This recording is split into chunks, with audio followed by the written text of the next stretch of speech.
Projeto aprovado pela Secretaria de Estado da Cultura, Governo do Paraná. Com recursos da Lei Paulo Gustavo, Ministério da Cultura, Governo Federal. Fala pessoal, sejam bem-vindos ao 10º episódio do nosso Armada Academy Podcast, com apoio da locadora Armada Rental. E hoje a gente está aqui com Thiago Nascimento, mais conhecido como Pitty, operador de som direto. É isso. Muito bem-vindo, bicho. Obrigado. Muito legal ter você aqui com a gente, que também é um dos nossos professores aí dos cursos aí de capacitação. Então, a gente também está com o curso de captação de som direto e o Pitty é um dos professores. E aí, Gurinho, como é que você tá? Tudo bem? Porra, bem, tô cansado, mas tô aqui, né? Pô, legal, bicho. Então, se apresenta um pouquinho pro pessoal saber quem é Thiago Nascimento. Então, vim de Cornélio Procópio, né, norte do Paraná, para fazer curso de cinema aqui em Curitiba. E aí, fiz um curso e me interessei muito pela área do som, né? Já gostava de música e tal, tive banda. E, o som eu achava uma parada massa, assim, eu conseguia entender, né? Legal. Pra mim era mais fácil de entender essas coisas. E, cara, fiz um curta-metragem com um amigo, aí depois já fui comprando equipamento, fui fazendo coisinha. E aí, quando vê, tô com dívida até hoje de equipamento de som, né? Mas é isso que eu gosto de fazer, cara. Eu acho muito massa som direto. Eu curto demais isso. Ah, mas que legal. E a gente vê, eu até conversei com o Túlio até mais cedo, que normalmente nos cursos de cinema, que a gente abrange, não é algo específico, mas abrange todos os setores, né? Normalmente o som é aquele que a galera deixa um pouco de lado. A galera quer ir para fotografia, quer ir para arte, para direção, mas o som sempre é aquele que, tipo, o professor que tem que falar, não, você que vai fazer nesse projeto aqui, você que vai fazer o som. Né? Nesse caso foi o contrário, você foi o cara que falou, putz, é isso que eu gosto, eu quero fazer som e tal. Foi desde o começo ou você se identificou no... Cara, eu acho que eu tive 2 aulas de som no curso que eu fiz, que era de 1 ano, assim. Tinha edição, eu achava massa de fazer edição, só que, cara, não ia, assim, eu via que não ia pra frente, assim. Uhum. E aí teve som, eu falei, cara, som é isso, acho que eu entendi, dá pra começar a fazer. Era mais fácil, deu entender, né? Porque câmera não, tinha que setar, tinha luz, tinha um monte de coisa. Falei, cara, acho que câmera não é pra mim, não. Tinha até coisa de câmera, equipamento, assim, que eu tirava foto e filmava. Vendi pra comprar equipamento de som. E acho muito massa a iniciativa desse curso de poder explicar, né, para a galera ver e entender o que é o som, o que ele faz, o peso que ele tem dentro de um filme, né, para contar a história. Porque a gente fala áudio visual, né? E o áudio tem uma importância enorme. E como que foi essa sua... Claro, você já veio com essa intenção de fazer cinema, né? Mas como que foi essa sua inserção no mercado? Como que você começou? Onde foi tipo teu primeiro... Foi dentro do curso? Cara, meu primeiro trabalho tinha sido esse curta, né? Fazendo assistente por um amigo que fazia esse curso também e trabalhava um pouco mais com áudio. Aí depois eu fiz um outro curta, assim, que eu tive que comprar um equipamento, assim, às pressas, porque não, tem um projeto aqui, você vai fazer o áudio. Comprei equipamento, resolvi. Aí, esse meu amigo que eu fiz o curta com ele, me indicou para um trabalho que era num estúdio, gravando aulas de inglês. Aí foi o meu primeiro trabalho de som. Ficava na mesinha sentado, 2, 3 lapelas ali, e aí fui conhecendo a galera. Depois disso, o produtor de lá me levou para uma campanha política. Aí eu fui fazer som na correria e tal, externa, rua. Daí eu falei, caraca, eu preciso comprar mais coisa, né? Tá faltando equipamento para fazer tudo isso. Daí depois disso fui entrando no mercado, fazendo umas coisinhas pequenas, umas publicidades, umas coisinhas mais assim, curta-metragem, filme, nunca mais tinha feito nada, né? Só tinha feito publicidade. Até que ano retrasado, 2022, se eu não estou enganado, por indicação de um amigo, do Murilo, me indicou para um técnico de som do Rio para fazer uma série com eles, que ia ser rodado em Santa Catarina.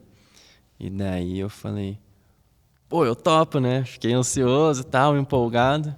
Só que era 2 meses e pouco fora de casa, né? Uhum. Tinha esse outro lado que eu não tinha pensado muito ainda, né? pô, tinha 2 gatos, tinha um relacionamento, tenho ainda um relacionamento, mas tinha todas essas coisas para lidar no meio disso tudo, né? Mas, cara, foi um projeto massa, me abriu portas e conheci pessoas muito legais que, pô, o Matheus é uma delas, que a gente vai fazer um projeto essa semana junto aí. Legal. É uma pessoa que eu conheci, eu nunca não sabia dele, conheci uma galera muito sinistra que trabalha na área, assim, então, tipo, me aproximou de pessoas que eu queria estar mais próximo. Esse projeto fez isso. Então, consegui trabalhar com outras pessoas e para mim foi muito massa, que era o que eu estava buscando. Uhum. Já na área do cinema. Já na área agora. do cinema, do som. Uhum. E essa, acho que é interessante, a gente teve uma conversa com o Túlio também, um pouco mais cedo.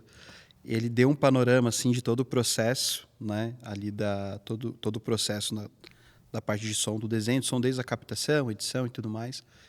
Mas quando você iniciou assim, como que foi esse primeiro contato? Tipo, referente à questão de equipamento, referente à função que você ocupou. Você já chegou captando? Você chegou como microfonista?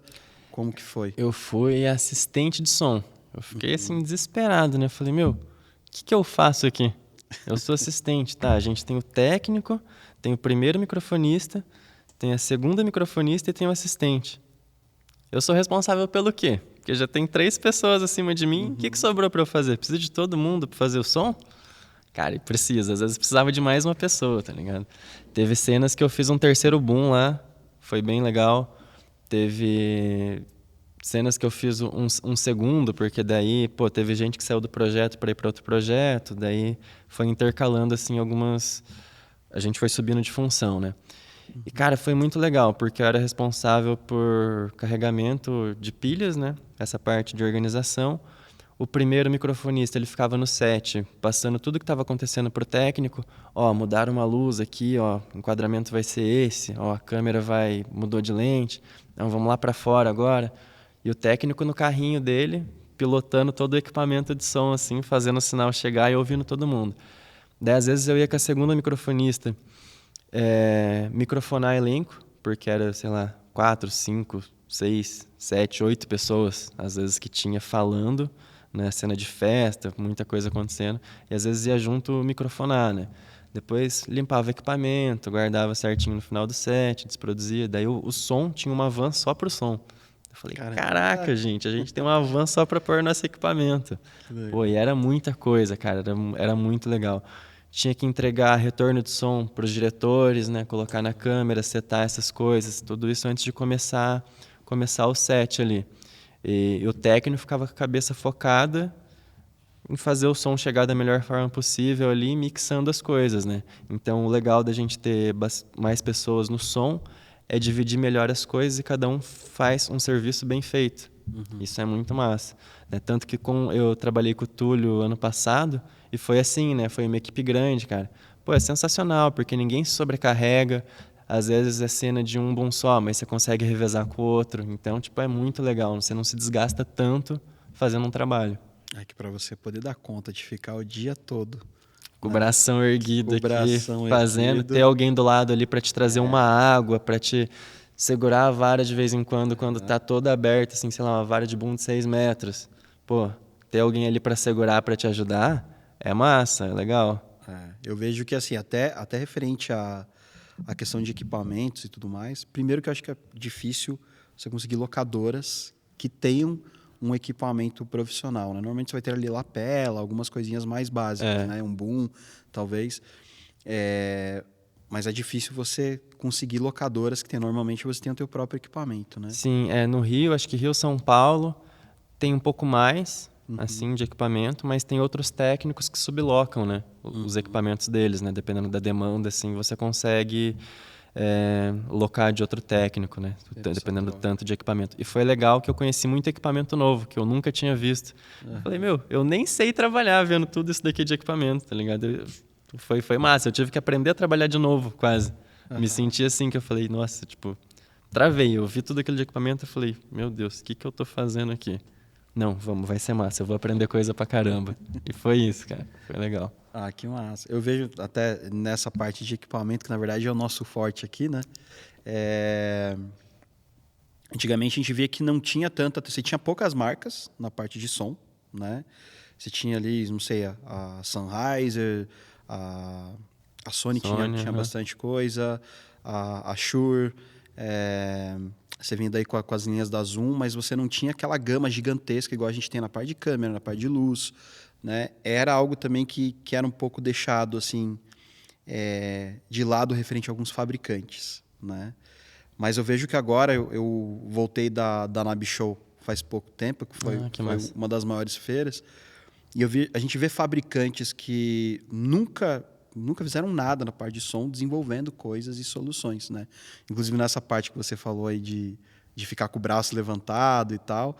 Os caras que desenvolveram o Easy Rig, que é aquele para você ter o suporte para segurar um gimbal, eles desenvolveram agora um outro que é para boom, somente para boom. Pois é, eu vi lá. Um bracinho que segura, você não precisa tocar em nada, você só segura meio que uma cordinha aqui do lado assim, e é só. E o mecanismo faz tudo isso. Então a gente vê também que o mercado está começando a dar essa atenção maior também. Outras marcas também, como marcas de luz como a Aperture, criou uma outra marca chamada Dade, né? Que que faz as coisas para som. Que agora está trazendo produtos de qualidade, bem mais acessíveis, Sim. né? Porque querendo ou não, quando a gente fala de você ter o teu próprio equipamento, e ainda a gente fala de equipamento caro, né? Não são equipamentos baratos, né? Se você for falar de lapela, somar um conjunto todo. Aí na hora que a gente vem para uma parte mais profissional, igual hoje, você se encontra, foi bem legal ver também como você criou o teu carrinho e tudo. É um arsenal gigantesco. Sim, bastante coisa. E a Date trazendo bastante soluções, né? Que a galera nos grupos tem tido uma discussão assim e tal. Perguntar quem que tá usando é bom, porque é um negócio que a gente consegue ter acesso, né? Um pouco mais de acesso, porque no geral o equipamento é caro, né? E tem a linha deles digital, né? Então já é um a mais, assim, de trabalhar. Tô trabalhando com um produto bem legal aqui. Que massa. E, falando disso, né? Túlio, cara, eu fui trabalhar com ele e foi muito massa, né? Porque ele faz edição, ele faz pós-produção, né? Ele é uma pessoa sensacional. Ele tem o carrinho dele de som, que eu falei, cara, aquele cara tem um carrinho. Um dia eu vou ter um carrinho também. Porque ele tem um monitor lá, ele vê o que está acontecendo, né? Consegue marcar o microfonista que está lá. Então o setup dele para trabalhar é muito massa. Eu me inspirei nele para fazer algumas coisas assim do meu. E eu achei muito massa. Falei, nossa, um dia eu quero trabalhar com esse cara, né? Será que... Não, mas ele tem os deles, ele nunca vai me chamar. Daí a gente trabalhou junto, eu fiquei super feliz, cara. Muito massa. E essa troca, eu acho que por ter essa questão de você não conseguir ter facilidade, acesso a equipamentos, foi uma das coisas que a gente conversou com o Túlio também, né? Acaba que vocês formam uma comunidade um pouco mais fortalecida do que os outros setores, né?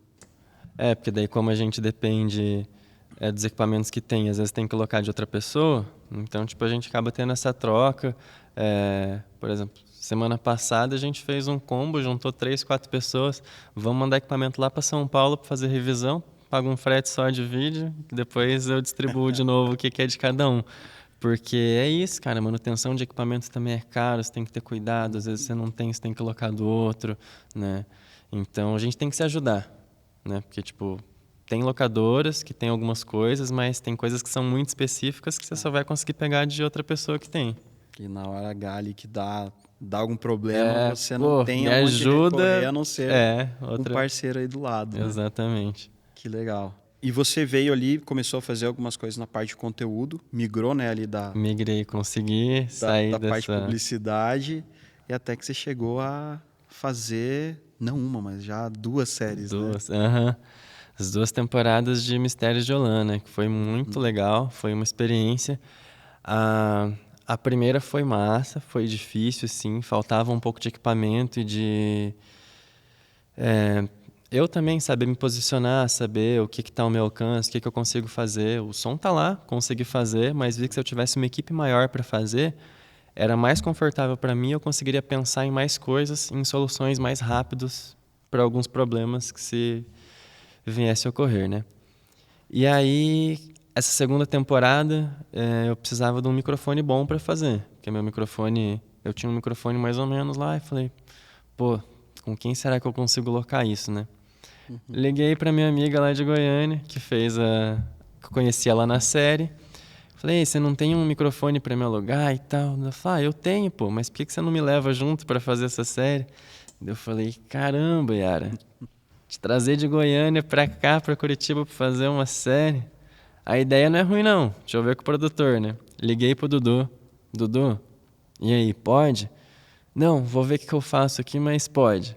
Cara, ela comprou a passagem, ela veio e, o som ficou massa porque ela tava junto na equipe. Ela é muito boa. A galera olhava assim e falava, pô, ela é boa, hein, Pete? Eu falei, ela é boa. Aí tava eu, ela e o Anselmo, né, fazendo som. Daí o Anselmo falava, cara, ela é boa, né? Eu falei, pô, ela é boa. E, cara, foi muito massa ter ela na equipe, porque a gente conseguia solucionar coisas juntos, né? E ter uma troca bem legal. E aí eu tava com o carrinho já para fazer som, né? Então foi um pouco mais confortável também de fazer e de enfrentar algumas situações que a gente passou. Que foi bem legal ter essa equipe para trabalhar. Acho que foi a primeira vez que eu trabalhei com uma equipe grande, eu sendo técnico, né? E eu falei, eu acho que é isso para mais. Som tem que ser isso, né? Tem filmes e filmes, claro. Tipo, tem um filme que eu fiz em Londrina com outro técnico que foi só eu e ele. Mas dava para fazer só eu e ele de boa. Tranquilo. Bem tranquilo, né? Mas tem projetos que pede segundo, terceiro, assistente, que pô, você consegue... você não atrasa o set. Você soluciona as coisas ali e tal, sem precisar atrasar o set. E isso é bom para todo mundo. Mas então, todo esse... Como que funciona todo esse processo, principalmente numa série, tenho certeza que é uma galera que você tem que microfonar, né? Não é só um diálogo de 2 atores. Eu lembro que no Mistérios tinham, acho que 5 personagens principais que se interagiam assim no mesmo momento várias vezes. Tinha. Como que é esse processo, né? O ator chega, vocês fazem... É só o boom, tem outros microfones. Claro, a gente sabe, mas para a galera que está ali em casa entender como que funciona esse processo de microfonar, que a gente está falando várias vezes, às vezes a galera não entende o que significa, né? Mas, então, a gente, pra série, tinha cenas que tinha acho que 5, talvez até 6 atores. Então, dividia... A gente lia o roteiro ali, né, previamente. Não, nessa cena fulano fala mais, deixa os que falam mais, na minha dinâmica ali, né, os que falam mais deixa mais perto, ou os que estão sempre na cena a gente mantém nesses canais. E fulano vai jogando aqui nos outros canais, né? Então, os 2 microfonistas lá, instalavam lapela, né? Então, tipo, a pessoa tá saindo do camarim, já vai lá, coloca microfone à pessoa. Quem tá no figurino, vê se tá ok ali, se não desajeitou o figurino, passa aquele pente fino. Para o ator vir pro set, vir para a cena, né? E aí, se é cena que é com diálogo andando, ou vai ter, tipo, 2 câmeras, às vezes a gente usa 2 booms, né? E aí, no gravador, eu consigo me comunicar com quem está operando o boom para saber se a pessoa... Aí eu preciso ter um vídeo para mim, né? Para saber se essa pessoa entra mais com esse boom, recua, se ela está em quadro ou não, né? Para a gente ter esse som do lapela, mas garantir ele no boom, né? No eixo certinho do microfone, que aí o som ele tem um brilho, ele tem... Só ouvindo lá para você sacar que, pô, esse som tá massa, né? E como que você faz para monitorar 2? Porque assim, monitorar 2 câmeras, tranquilo, você está com 2 imagens, você consegue intercalar entre um e outro. Mas como que você faz com o som? Aí é uma loucura. Aí é massa ter mais gente no som por causa disso.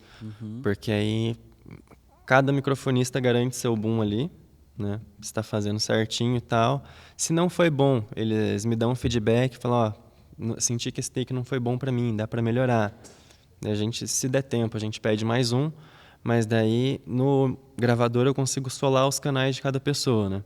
Então eu consigo ouvir só o boom, eu consigo ouvir só o lapela para ver se está tudo redondinho, se não está raspando, se raspou, se teve alguma coisa. Conseguir marcar em que minutagem que foi, quem que foi essa pessoa para a gente fazer um ajuste depois. Por isso que é importante ensaio antes de rodar, né?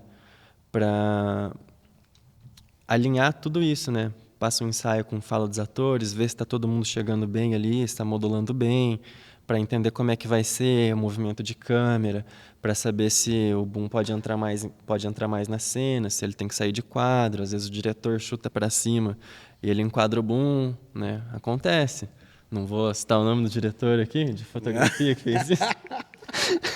E ele falava que o boom tava em quadro, mas ele enquadrava o meu boom. E daí eu fico lá no carrinho desesperado, né? Falei, Yara, o boom tá aparecendo. Não, cara, chutou pra cima ali, né? Não falaríamos nomes. Mas é isso, cara, é uma loucura ali, tipo, porque daí você tá ouvindo todos os canais juntos, né? Muitas vezes o Dudu chegava do meu lado no carrinho e falava, ó, coloca o fonezinho aqui. Mas como que você entende essa gritaria toda acontecendo aqui? Eu falei, cara, entende, tem que entender. É o negócio que eu gosto de entender, é isso aqui. Então tem equipamento e equipamento, né? Tem equipamentos que facilitam essa monitoração de canal, de você conseguir solar os canais e entender. E tem, quando eu comecei, eu tinha um gravador de mão, que eu ouvia tudo junto, jogava o boom para um lado, a lapela para o outro lado, e era aquilo. Não sabia se estava raspando, o que estava, ou em quem que estava raspando, né? O microfone, às vezes. Então é isso, o equipamento vai melhorando e a gente consegue melhorar, Ter um controle maior. ter o controle maior das coisas. E você microfona todos os atores, todos com lapela, né? Todos que vão ter diálogo ali na hora, mas você também tem o boom. Normalmente tem uma opção tipo, o boom é o principal e o lapela fica meio que como um backup, ou depende de situação? Eu acho que depende de situação, mas assim, um exemplo, colocar o microfone aqui, né, na camisa. Às vezes o ator fala aqui de lado, vai até dar uma diferença no áudio aqui, né? Fala aqui de lado, a gente perde um pouco do eixo do microfone, né? Embora ele seja omnidirecional. E com o boom, às vezes a gente consegue dar essa corrigida, né? E pegar o som dele indo para cá e para cá, né? Então a gente tem essa segurança de... não, no boom o som tá tudo lá. Mas às vezes no lapela dá uma raspadinha e tal. Dá tempo de fazer mais uma? Não dá. Não dá, mas no boom o som tá legal, veio tudo. Ou às vezes o boom não consegue pegar, mas no lapela tem a cena de boa, porque às vezes a câmera tá um plano muito aberto, não dá para entrar tanto com o boom, e aí o lapela tá lá, bonitinho, tá chegando o som também. É meio que uma garantia. Normalmente o boom vem meio como principal, assim, e o lapela é uma garantia. Caso você perca aquele do boom. Sim. Legal. É interessante isso, tipo, pra galera que sempre vê, às vezes, making off, vê o cara lá, com o bracinho erguido e tal, mas não tem noção do porquê que tem, né? Que tem essa mobilidade, o cara mexe para um lado, mexe para o outro e tal. E também a importância do ensaio, né? Porque se a pessoa vira o rosto para um lado, vira para o outro, o operador ele já vai saber para onde que ele vai. Ele tem que sacar para onde que ele aponta o eixo do microfone. Legal, interessante o pessoal entender também isso, porque a gente vê muito make-off e não tem noção, né? Tanto que na aula de som o pessoal vai ouvir isso na prática, né? De entender o que é o eixo certo do microfone, que fala, não está em eixo, porque o som ele vai estar ali, mas ele vai estar um pouco mais apagado, né? Ele vai estar fora de eixo. Agora, se ele estiver no eixo certinho, é aquele som redondinho de ouvir. Legal. Então, se você que está aí, está querendo, é do estado do Paraná, e está querendo entender tudo isso e ver na prática, ouvir, na verdade, na prática, tudo que o Pete está falando aqui, os nossos cursos já vão estar disponíveis. Faça sua inscrição. O Pete é o professor do curso de captação de som direto. Então, fica ligado que a gente vai passar por 8 cidades do estado e logo abaixo a gente vai colocar a descrição de cada cidade e das datas também para você fazer a inscrição. Então não perca tempo, garanta a sua. E a gente vem encerrando aqui o primeiro episódio contigo, né? Que é o nosso 10º episódio do podcast aqui da Armada Academy. Então, a gente fica por aqui nesse aqui, mas fica por aí que o próximo episódio tem mais muito bate-papo sobre som direto.